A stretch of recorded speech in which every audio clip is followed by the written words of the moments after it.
இயேசுவுக்குள் அன்பான சகோதர சகோதரிகளே, ஆண்டவராகிய இயேசு கிறிஸ்துவினுடைய இனிய பெயரால் இன்றைய தினம் நாம் தியானிக்கக்கூடிய செய்தியின் மைய பொருளாக தேவனின் அளப்பரிய அன்பை குறித்து தான் நாம் தியானிக்கப் போகிறோம்.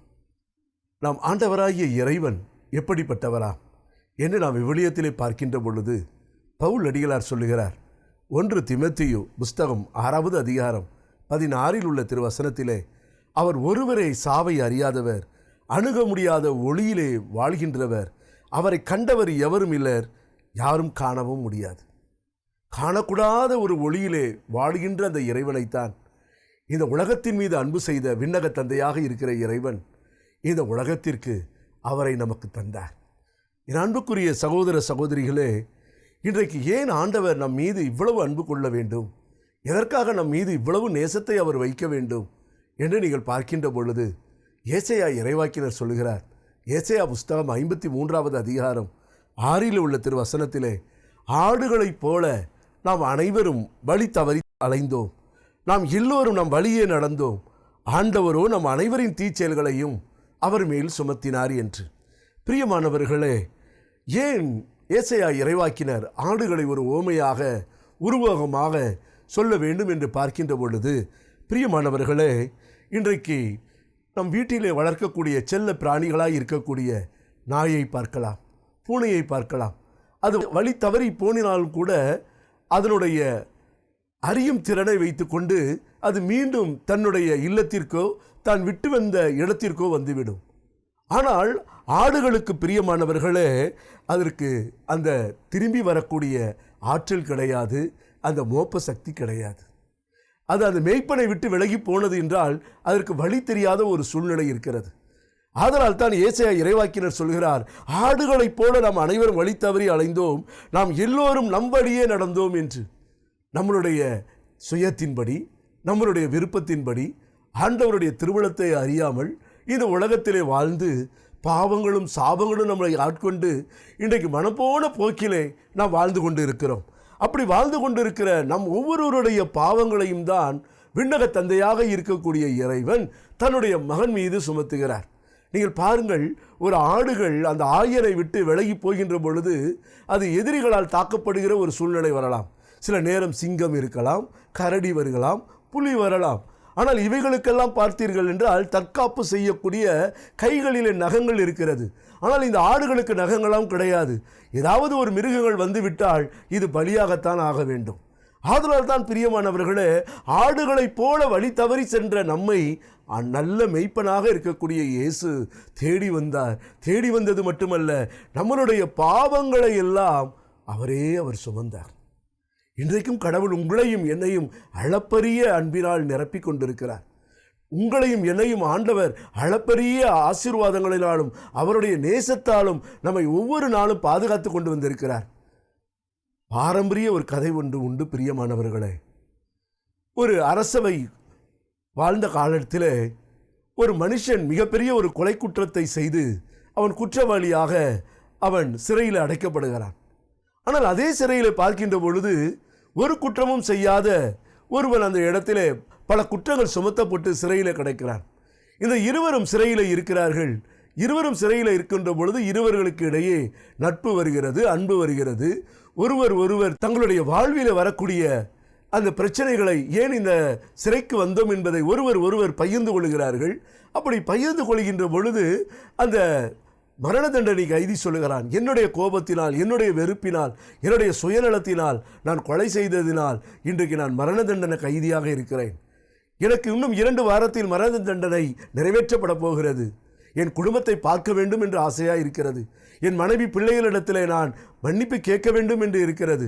எந்த கொலை குற்றம் செய்தார்களோ அவரிடத்தில் போய் நான் மன்னிப்பு கேட்க வேண்டும் என்று நான் நினைக்கிறேன். ஆனால் இந்த அரசர் எனக்கு அனுமதி கொடுப்பாரா இல்லையா என்று தெரியவில்லை என்று சொல்லி அந்த அரசருடைய அனுமதியை அவன் கேட்கிறான். அப்பொழுது அரசர் சொல்கிறார், நீ என்ன பைத்தியக்காரனா? இன்னும் 2 வாரத்தில் உனக்கு மரண தண்டனை நிறைவேற்றப் போகிறது. அப்படி இருக்கின்ற பொழுது நீ உன் வீட்டிற்கு போவாயாம், உன் குடும்பத்தினிடத்தில் சமாதானம் செய்வாயாம், கொலை குற்றவாளி நடந்த வீட்டிற்கு போய் மன்னிப்பு கேட்பாயாம். இதெல்லாம் எப்படி நடக்கக்கூடிய சாத்தியக்கூறு? நீ தப்பித்து போக வேண்டாம் என்று நினைக்கிறாயா? அப்படி நீ போக வேண்டும் என்றால் உனக்காக யாராவது ஒருவர் இங்கு பணைய கைதியாக இருக்க வேண்டும். 2 வாரத்தில் உனக்கு மரண தண்டனை நிறைவேற்றப் போகிறது அல்லவா? அந்த மரண தண்டனை நிறைவேற்றுகின்ற பொழுது நீ வரவில்லை என்றால் உனக்கு யார் பணைய கைதியாக இருக்கிறார்களோ அவர்கள் அந்த தண்டனையை ஏற்றுக்கொள்ள வேண்டும் என்று சொல்லுகிறார். அப்பொழுது அவன் நினைக்கிறான், நாம் இருப்பதோ சிறையில் எல்லாம் குற்றவாளிகள் தான் இருக்கிறார்கள். அப்படி குற்றவாளிகள் இருக்கின்ற பொழுது யார் எனக்காக பணயம் இருப்பார்கள் என்று நினைக்கின்ற பொழுதுதான் அவருடைய நண்பர் சொல்கிறார், நான் உனக்காக நான் இருக்கிறேன். உன் குடும்பத்தாரிடம் சென்று வா, அந்த கொலை செய்தாய் அந்த குடும்பத்திலும் சென்று வா, நான் உனக்காக இங்கு காத்து கொண்டு இருக்கிறேன் என்று அரசரிடத்தில் சொல்லுகிறான். அவரை நீங்கள் அனுப்பிவிடுங்கள், அவனுடைய கொலை குற்றவாளியாக நான் இந்த இடத்துல நிற்கிறேன், அவனுக்கு பணயமாக நான் நிற்கிறேன் என்று. அப்பொழுது அரசன் அந்த மனுஷனை, கொலை குற்றவாளியை விடுதலை செய்கிறான். விடுதலை செய்து அடுத்த 2 வாரத்திற்குள் வரவில்லை என்றால் உன்னுடைய நண்பன் பணைய கைதி அவன் தூக்கிலிடப்படுவான் என்று சொல்கிறார். இவன் 2 வாரம் கழித்து வருகிறார். ஆனால் மிகப்பெரிய கடுமையான மழை, வெள்ளம் இவற்றினாலே அந்த இடத்துல வர முடியவில்லை. அரசன் பார்த்து சொல்லுகிறான், பார்த்தாயா உன் நண்பனை எப்படி ஏமாற்றி விட்டான் என்று?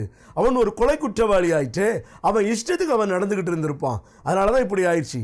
இப்பொழுது நீ கொலை குற்றவாளி, உன்னை நான் தூக்கிலிடப் போகிறேன் என்று சொல்லும் பொழுது அந்த ஒரு குற்றமும் செய்யாத அந்த கைதி சொன்னானாம், இல்லை அரசே, அவன் நான் கண்டிப்பாக நல்ல ஒரு மனிதன், நல்லவனாக அவன் மாறினான். என்றைக்கு அவன் நல்லவனாக மாறினானோ அப்பொழுதே அவன் திரும்பி வரக்கூடிய எண்ணம் வைத்திருக்கலாம். ஆனால் ஏதோ சந்தர்ப்ப சூழ்நிலைகள் வர காலதாமதம் இருக்கலாம். ஆனால் உங்களுக்கு கொடுத்த வாக்குறுதியை நான் நிறைவேற்ற நான் இருக்கிறேன் என்று சொல்லி மரண தண்டனை கைதி அந்த மரண சிங்காசனத்துக்கு முன்னாடி நின்று அவனை தூக்கிலிடுகின்ற பொழுது அந்த மரண தண்டனை கைதி ஓடி வருகிறான், அவனை நிப்பாட்டுங்கள் என்று. ஆனால் அதற்குள்ளாக ஒரு குற்றமும் செய்யாத இந்த கைதி தூக்கிலிடப்பட்டு சாகடிக்கப்படுகிறான். பிரியமானவர்களே, இன்றைக்கு கூட நம்மளுடைய வாழ்க்கையில் நாம் ஒவ்வொருவரும் நம்மளுடைய வழியை தான் சென்று கொண்டு இருக்கிறோம். நம்மளுடைய சுயத்தை நாடிக்கொண்டிருக்கிறோம், நம்மளுடைய கோபத்தை வைத்துக் கொண்டிருக்கிறோம், நமக்குள் இருக்கிற வெறுப்பை வைத்துக் கொண்டிருக்கிறோம், யாரையும் முன்னேற விடாதபடி தடை செய்து கொண்டு இருக்கிறோம். ஆனால் ஆண்டவருடைய பிள்ளை என்று நாம் சொல்லிக் கொண்டிருக்கிறோம். பிரியமானவர்களே, இன்றைக்கு நாம் எல்லாருடைய பாவங்களையும் அக்கிரமங்களையும் அநியாயங்களையும் தான் ஆண்டவராகிய இறைவன் தன்னுடைய ஒரே பேரான மகனாக இருக்கக்கூடிய ஆண்டவராகிய இயேசு கிறிஸ்துவின் மேல் சுமத்தினார். அதனால்தான் யோவான் தன்னுடைய நிருபத்திலே சொல்வார், 1 யோவான் 4வது அதிகாரம் 10 உள்ள வசனத்திலே, நாம் கடவுள் மீது அன்பு கொண்டுள்ளோம் என்பதில் அன்று, மாறாக அவர் நம் மீது அன்பு கொண்டு தம் மகனை நம் பாவங்களுக்கு கழுவாயாக அனுப்பினார் என்பதிலே தான் அன்பினுடைய தன்மை விளம்புகிறது. நாம் எல்லாரும் பாவம் செய்து கடவுளுடைய மாட்சியை இழந்தவர்களாக இருந்தோம். அந்த மாட்சியை இழந்த நமக்காக ஒரு பாவமும் அறியாத ஆண்டவராகிய இயேசு கிறிஸ்து சிலுவை மரணத்தை ஏற்றுக்கொண்டார். இதுதான் உங்கள் மீதும் என் மீதும் ஆண்டவர் வைத்திருக்கக்கூடிய ஒரு மாறாத அன்பு, ஒரு அளப்பரிய ஒரு அன்பு. பிரியமானவர்களே, நீங்கள் ஓசேயா புஸ்தகத்தை நீங்கள் எடுத்து வாசித்து பார்த்தீர்கள் என்றால், பழைய ஏற்பாட்டில் உள்ள 12 சிறிய இறைவாக்கினர்களுள் முதல் இறைவாக்கினராக வருவது இந்த ஓசேயா. அவருடைய புஸ்தகத்தில் நீங்கள் வாசிக்கின்ற பொழுது இஸ்ரவேல் மக்களுக்கும் ஆண்டவருக்கும் இடையே இருந்த அந்த நட்புறவு, அந்த அன்பு உடையப்பட்ட பொழுது எப்படியாக ஆண்டவர் இஸ்ரவேல் மக்களை தொடர்ந்து அன்பு செய்கிறார் என்பதை காண்பிப்பதற்காக தன்னுடைய வாழ்க்கையில நடந்த சம்பவங்களை அவர் இந்த நூலிலே அவர் எழுதுகிறார். நீங்கள் விவிலியத்தை எடுத்து வாசித்து பார்த்தீர்கள் என்றால், ஓசேயா புஸ்தகம் 1வது அதிகாரத்திலே நீங்கள் 2-3 வசனத்தை வாசித்து பார்த்தீர்கள் என்றால், ஓசேயா இறைவாக்கினரை பார்த்து ஆண்டவர் சொல்கிறார், நீ போய் ஒரு விளைமகளை நீ மணந்து கொள் என்று சொல்கிறார். பிரியமானவர்களே, அந்த விளைமகளை அவர் மணந்து கொள்ளுகிறார். அந்த விளைமகளை மணந்து கொண்டால் அந்த விளைமகள், ஐயோ இத்தனை நாள் நம் பாவ வாழ்க்கை வாழ்ந்தோமே, இப்படிப்பட்ட என்னை ஒரு மனுஷன் நேசித்திருக்கிறாரே, அவருக்கு உண்மையாக இருக்க வேண்டும் என்று இருக்க வேண்டும் அல்லவா? ஆனால் அவள் அப்படி இல்லை. வேறொரு ஆண்களோடு தொடர்பு வைத்து இந்த ஓசேயாவுக்கே துரோகம் செய்து அவரை விட்டு ஓடி போய் விடுகிறார். அவருடைய மனைவி பேர்தான் கோமேரே. அப்படி இருக்கின்ற பொழுது ஓசேயா இறைவாக்கினர் 3வது அதிகாரத்திலே பார்க்கும் பொழுது ஆண்டவர் மீண்டும் சொல்லுகிறார், நீ என்ன செய்ய ஆரம்பிக்கும்? நீ மறுபடியும் போய் அவளை நீ திருமணம் செய்து கொள், வேறொருவளை நீ காதலிப்பவளும் விபச்சாரியமான ஒரு பெண்ணை திருமணம் செய்து கொள் என்று சொல்கிறார். பாருங்க, கடவுளுடைய அந்த அன்பை இஸ்ரவேல் மக்களோடு ஒப்பிட்டு அவர் எப்படியாக தன்னுடைய வாழ்க்கையில் நடந்த சம்பவத்தை ஒப்பிட்டு பேசுகிறார் என்று பாருங்கள். அப்பொழுது ஓசேயா இறைவாக்கினர் செய்தது என்ன தெரியுமா? நான் அவளை 15 வெள்ளிக்காசுகளையும் ஒற்றைக்களம் அளவற்ற வார்கோதுமையும் கொடுத்து எனக்கொன்ன வாங்கி கொண்டேன் என்று ஓசேயா 3வது அதிகாரம் 1-2 உள்ள வசனத்தில் அவர் சொல்லுகிறார். அப்ப கடவுளுடைய அளப்பரிய ஒரு அன்புங்க. நம்ம பெரிய பாவியாக இருக்கலாம், அந்த பாவத்தை விட மிகுந்த அன்பு உள்ளவர் நம் ஆண்டவராகிய இறைவன், ஆண்டவராகிய இயேசு கிறிஸ்து, யாவே இறைவன், தூய ஆவியானவர். அப்ப இந்த இறைவனுக்கு விரோதமாக நாம் கட்டிக்கொண்ட பலவீனங்கள், பாவங்கள், இவற்றிலிருந்து நம்ம வெளியே வர ஆரம்பிக்கின்ற பொழுது கடவுளுடைய அன்பை நம்மால் புரிந்து கொள்ள முடியும். பிரியமானவர்களே, நீங்கள் பாருங்கள், லூக்கா 15வது அதிகாரத்தில் இயேசு 3 உவமைகளை பற்றி சொல்லுவார். இதை யாரிடத்தில் அவர் சொல்லுவார் என்று பார்த்தீர்கள் என்றால், பரிசேயர்கள் இடத்திலையும் மறைநூல் அறிஞர்கள் எல்லாம் தெரிஞ்சவங்கள்ட்ட தான் இதை பற்றி அவர் பேசிக்கிட்டு இருக்கிறார். அப்போ அவர் சொல்றாரு, காணாமல் போன ஆடை சொல்லுகிறார், வெள்ளிக்காசுவை சொல்லுகிறார், அதே போல மனம் திரும்பிய மைந்தனை பற்றி அவர் சொல்லுகிறார். இதில் காணாமல் போன ஆடிலே அவர் ஓமையாக அவர் சொல்லுகின்ற பொழுது எப்படியாக அவர் சொல்லுகிறார் என்றால், நீங்கள் பார்த்தீர்கள் என்றால், ஒருவரிடம் 100 ஆடுகள் இருக்கின்றன, அதில் 1 காணாமல் போனால் மற்ற 99 ஆடுகளையும் பாலை நிலத்தில் விட்டுவிட்டு காணாமல் போன ஒரு ஆட்டை தேடி அவன் போக மாட்டானா என்று சொல்கிறார். ஒரு 99 ஆடையும் பாலை நிலத்திலே ஒரு பாதுகாப்பான இடத்துல வைத்துவிட்டு ஒரு ஆடை தேடி செல்லக்கூடிய இறைவன், ஒரு ஆட்டை தேடி பயணிக்கக்கூடிய ஆண்டவர் தான், நல்ல மேய்ப்பன் தான் நம்மளுடைய ஆண்டவர் இயேசு கிறிஸ்து. பிரியமானவர்களே, நீங்க ஒன்றை யோசனை பண்ணி பார்த்தீங்களா? லூக்கா 15வது அதிகாரத்திலே நீங்கள் 5-6 உள்ள வசனத்தை நீங்கள் வாசித்து பார்த்தீர்கள் என்றால், அந்த ஆடு காணாமல் போய்விடுகிறது. ஆனால் அந்த ஆட்டை தேடி ஆயன் போய் கொண்டு இருக்கிறார். ஆனால் அந்த ஆடு பள்ளத்தில் போய் விழுந்திருக்கிறதா, அல்லது மரஞ்செடி கொடிகளிலே முச்செடிகளின் நடுவிலே மாட்டிக்கொண்டிருக்கிறதா என்பதை அந்த ஆயன் எவ்வளவு கண்ணும் கருத்துமாய் அந்த இடத்திலே தேடிக்கொண்டு போயிருப்பான். இல்லை மிருக ஜீவன்கள் ஏதாவது இந்த ஆடை சேதப்படுத்தி இருக்குமா, அடித்து இருக்குமா, கொன்று போட்டிருக்குமா என்று இந்த ஆயன் எவ்வளவு துடிதுடித்து போயிருந்திருப்பார். ஆனால் இந்த ஆடை கண்டுபிடித்தவுடனே அவர் என்ன செய்கிறார் தெரியுமா? அவர் மகிழ்ச்சியோடு தம்மேல் போட்டுக்கொண்டு வீட்டிற்கு வந்து நண்பர்களையும் அண்டை வீட்டாரையும் அழைத்து என்னோடு மகிழுங்கள், ஏனெனில் காணாமற் போன இந்த ஆட்டை நான் கண்டுபிடித்து விட்டேன் என்று சொன்னார். ஆட்டை கண்டுபிடிச்சேன்னா அவர் என்ன பண்ணியிருக்கணும்? நம்மளா இருந்தால் என்ன பண்ணியிருப்போம்? நம்ம வீட்டில் வளர்க்குற ஆசை பிராணிகளை கூட பட்டுன்னு அடிச்சிருப்போம். நீ அந்த இடத்துக்கு ஓடுவியா, கயிறை அவுத்துக்கிட்டு ஓடுவியா, அந்த வீட்டுக்குள்ளே ஓடுவியா அப்படின்னு செஞ்சிருப்போம். ஆனால் நல்ல ஆயல் அந்த ஆடை அடிக்கவில்லை, திட்டவில்லை, குற்றப்படுத்தவில்லை.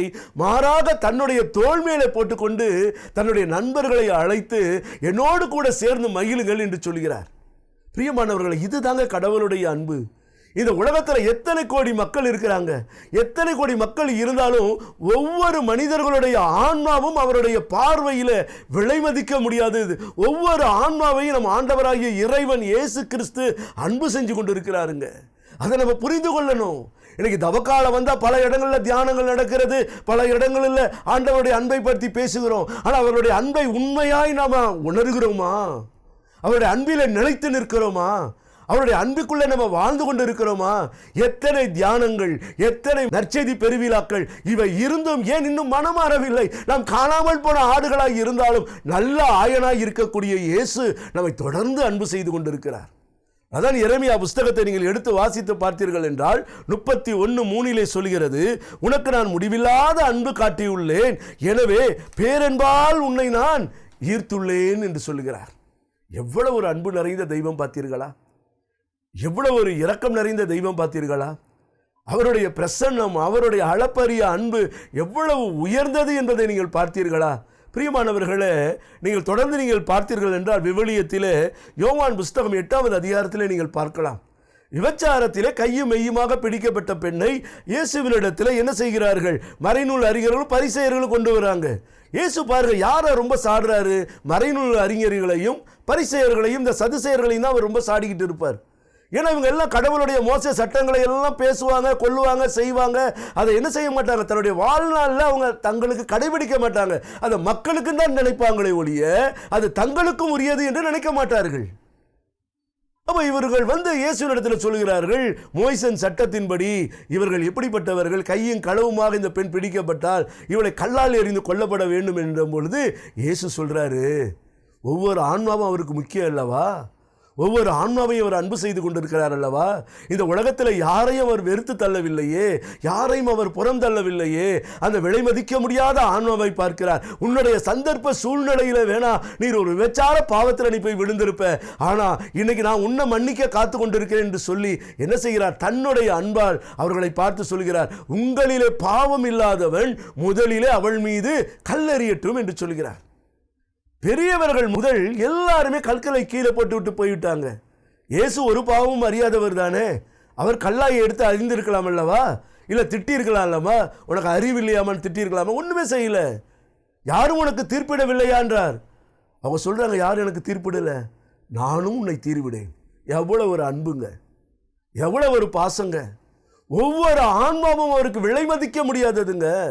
காணாமல் போன ஆட்டை தேடி வந்திருக்கிற அந்த நல்ல மேய்ப்பன் ஆண்டவராகிய இயேசு இன்றைக்கு உங்களுக்காகவும் எனக்காகவும் கல்வாரி சிலுவையில் தன்னுடைய அன்பை வெளிப்படுத்தி கொண்டிருக்கிறாருங்க. அன்பை வெளிப்படுத்தி கொண்டிருக்கிறார். நீங்கள் புனித கோர்டோனாவின் மார்கரெட் என்னக்கூடிய புனிதருடைய வாழ்க்கையெல்லாம் நீங்கள் எடுத்து வாசித்து பார்த்தீர்கள் என்றால் 13வது நூற்றாண்டிலே வாழ்ந்த ஒரு புனிதர்கள் இவர். இவரை திருச்சபை எப்படியாக பாதுகாவலியாக வைத்திருக்கிறது என்றால் மனமாறிய பாவிகளினுடைய பாதுகாவலராக இவர் அழைக்கப்படுகிறார். இப்படி இருக்கின்ற பொழுது இந்த மார்கரெட்டுக்கு ஏன் இந்த திரு அவையானது மனமாறுகிற பாவிகளுடைய பாதுகாவலர் என்று கொடுத்தது என்றால், இவர் சிறு வயதில் இருக்கின்ற பொழுதே அவருடைய தாயை இழந்து விடுகிறார். அப்பொழுது அவருடைய சின்னம்மா தான் இவளை வளர்க்கிறார். வளர்க்கின்ற பொழுது கொடுமை தாக்க முடியவில்லை. ஒவ்வொரு நாளும் அடிப்பது, திட்டுவது, ஏதாவது ஒரு காரியம் கண்டாலும் அதை குற்றம் கண்டுபிடிப்பது. இவனுக்கு அன்பு கிடைக்காமல் அலைந்து கொண்டிருக்கிறாள். அப்பாவுடைய அன்பை எதிர்பார்க்கிறார், அப்பாவுடைய அன்பு கிடைக்கல. அப்போ அவள் என்ன செய்ய ஆரம்பிக்கிறான்னா, அன்பை தேடி அலைகின்ற பொழுது ஒரு பெரிய பணக்கார இளைஞனுடைய தொடர்பு அவளுக்கு கிடைக்கிறது. அப்பொழுது வீட்டை விட்டு அவள் வெளியேறுகிறாள். வீட்டை விட்டு வெளியேறி அவள் என்ன செய்ய ஆரம்பிக்கிறாள்? அந்த பணக்கார வாலிபனோடு குடும்பம் நடத்த ஆரம்பிக்கிறாள். 9 வருடங்கள் குடும்பம் நடத்த ஆரம்பிக்கிறாள். நம்மளுடைய பழைய திரு அவையினுடைய சட்டத்தின்படி, பாரம்பரியத்தின்படி, திரு அவையினுடைய போதனையின்படி பார்த்தோம் என்றால், பழைய காலத்தில் ஒருவர் திருமணம் ஆகாமல் குழந்தை பெற்றார்கள் என்றால் அது மிகப்பெரிய ஒரு பாவம். ஆனால் இவங்க வாழ்ந்த காலத்தில் அந்த ஒரு பாவத்தை செஞ்சிட்டாங்க. குழந்தையும் பிறந்துருது. குழந்தை பிறந்து அவர்கள் வாழ்ந்து கொண்டிருக்கின்ற பொழுது திடீரென்று அவருடைய கணவர் என்ன செய்யப்படுகிறார் என்றால் கொலை செய்யப்படுகிறார். அவங்க வீட்டில் வளர்க்கக்கூடிய அந்த நாயானது அவளை அழைத்து கொண்டு போய் அந்த கணவருடைய உடலை போய் காண்பிக்கிறது. அங்கு பார்த்தால் அவருடைய உடல் நாற்றம் எடுத்து அழுகி போய் இருக்கின்ற பொழுதுதான் அவள் பார்க்கிறாள், ஐயோ, ஒரு நிலையில்லாத இந்த உலகத்தில் இருக்கிற அந்த சரீரத்தையா நான் அன்பு செய்து வந்தேன், நிலையான தெய்வத்தை நான் மறந்து விட்டேனே என்று சொல்லி அப்பாவுடைய இடத்திற்கு வீட்டிற்கு ஓடுகிறாள். அப்பா, என்னை மன்னிச்சு விடுங்க, நான் பெரிய செல்வந்தி தான், எனக்கு பெரிய சொத்து இருக்குதான், ஆனால் இன்னைக்கு என்னுடைய கணவரும் இறந்து போயிட்டாரு, என்னையும் என் மகளையும் நீங்கள் ஏற்றுக்கொள்ளுங்கின்ற பொழுது அவங்க அப்பா சொல்லிட்டாரு, உன்னை வீட்டை விட்டு வெளியேற்றி விட்டேன், இனிமேல் எங்கள் வீட்டிற்கே நீ வரக்கூடாது, முழிக்கக்கூடாது என்று சொல்லிவிடுகிறார். இந்த சூழ்நிலையில தான் அவள் என்ன செய்கிறாள் என்றால், பிரான்சிஸ்கன் குருக்கள்கிட்ட போய் தன் பிரச்சனைகளை சொல்லி பார்த்து கொண்டிருக்கிறாள். அவங்கள்ட்ட ஷேர் பண்ணுறா.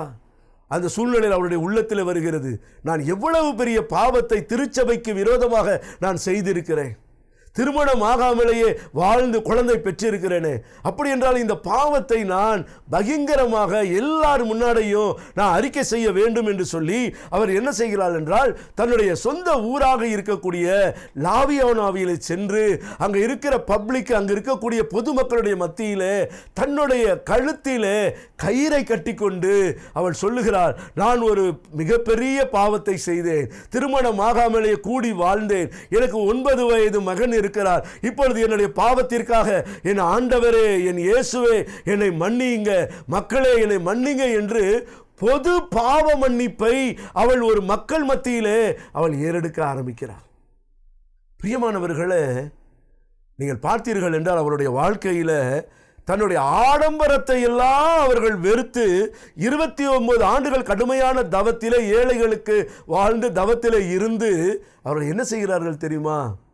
கடைசியில ஆண்டவருடைய அன்பை சுவைக்கின்ற பொழுதுதான் அவர்களுடைய சரிதை சொல்லுகிறது, இயேசு ஆண்டவர் என்ன செய்ய ஆரம்பித்தாராம், அவரை பார்த்து அன்பு மகளே என்று சொன்னாராம்.